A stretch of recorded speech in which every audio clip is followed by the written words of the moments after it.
চাল কুমড়োর এই রেসিপিটা খেয়ে তোমাদের দাদা এত প্রশংসা করবে আমি কল্পনাও করতে পারিনি। আজকে তোমাদের সঙ্গে চাল কুমড়ো দিয়ে দারুণ সুস্বাদু লোভনীয় একটা কোপ্তাকারি রেসিপি শেয়ার করব, যেটা ভাতের ওপর থাকলে মাছ মাংস ডিম কোনো কিছুরই প্রয়োজন হবে না। আর এটা বানানো এতটা সহজ যে দুই একদিন পরপরই বানিয়ে খেতে মন চাইবে।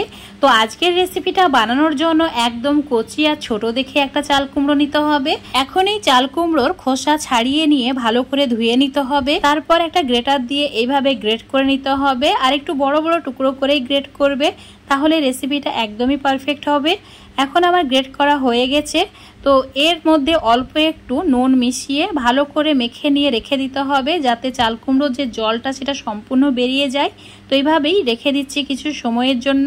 এবার একটা মশলা বানিয়ে নিতে হবে। তার জন্য মিক্সার জারে বড় সাইজের একটা পেঁয়াজকে ছোট করে কেটে নিয়ে অ্যাড করেছি, আর দুটি কাঁচা লঙ্কা অ্যাড করে দিয়েছি। তার সঙ্গে গরম মশলার গোলমরিচ অ্যাড করেছি।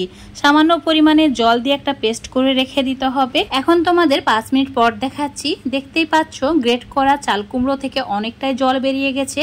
তো এইরকম একটা সুতির কাপড় নিতে হবে, তার মধ্যে চাল কুমড়োটা দিয়ে ভালো করে চিপে জলটাকে বের করে নিতে হবে। এই জলটা ফেলবো না, রান্নার কাজে ইউজ করব। তো একটা কাপের মধ্যে নিয়ে নিচ্ছি। এবার এই চাল কুমড়ো একটা বাটির মধ্যে নিয়ে নিতে হবে।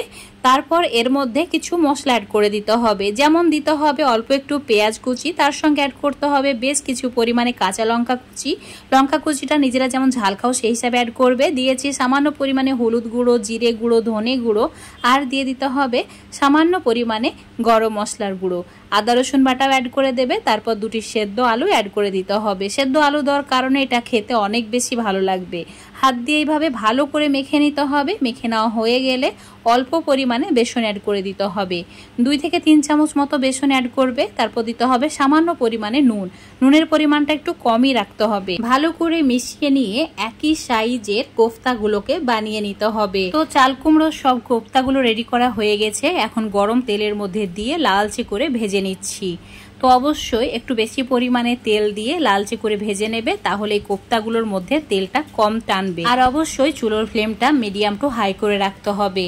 তো দেখতেই পাচ্ছ কালারটা চেঞ্জ হয়ে গেছে। এখন তেল ঝরিয়ে নিয়ে প্লেটের মধ্যে তুলে রেখে দিচ্ছি।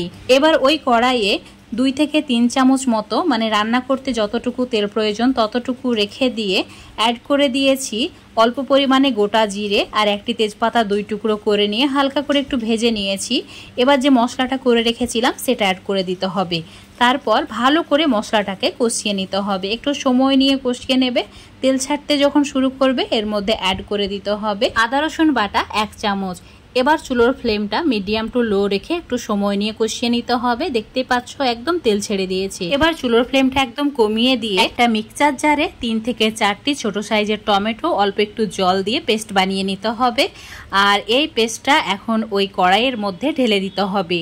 চুলোর ফ্লেমটা মিডিয়াম টু হাই রেখে অনবরত নাড়াচাড়া করে একটু কষিয়ে নিতে হবে, যাতে টমেটোর কাঁচা গন্ধটা চলে যায়। 2-3 মিনিট কষিয়ে নেওয়ার পর অ্যাড করে দিতে হবে সামান্য পরিমাণে হলুদ গুঁড়ো, 1/2 চামচের একটু বেশি, মানে স্বাদ মতো লবণ, আর দিতে হবে 1/2 চামচ ধনে গুঁড়ো, জিরে গুঁড়ো, লঙ্কা গুঁড়ো, মানে কাশ্মীরি লঙ্কার গুঁড়ো এখানে অ্যাড করেছি, আর দিয়েছি সামান্য পরিমাণে চিনি।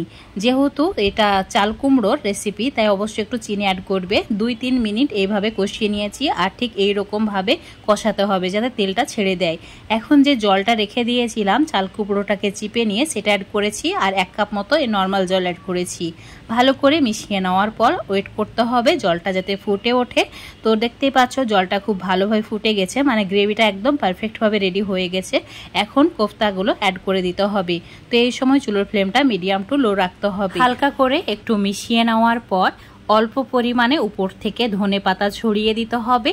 তারপর ঢাকা দিয়ে মিডিয়াম টু লো ফ্লেম করে 5 থেকে 6 মিনিট মতো রেখে দিতে হবে। তারপর রেডি হয়ে যাবে। তো এখন তোমাদের 6 মিনিট পর দেখাচ্ছি। দেখতেই পাচ্ছ কত সুন্দরভাবে এটা রেডি হয়ে গেছে। গরম ভাত, রুটি, পরোটা সবের সঙ্গেই খুবই ভালো লাগে খেতে। অবশ্যই চাল কুমড়োর এই রেসিপিটা একবার হলেও বাড়িতে ট্রাই করে দেখবে। আশা করছি তোমাদের খুবই ভালো লেগেছে।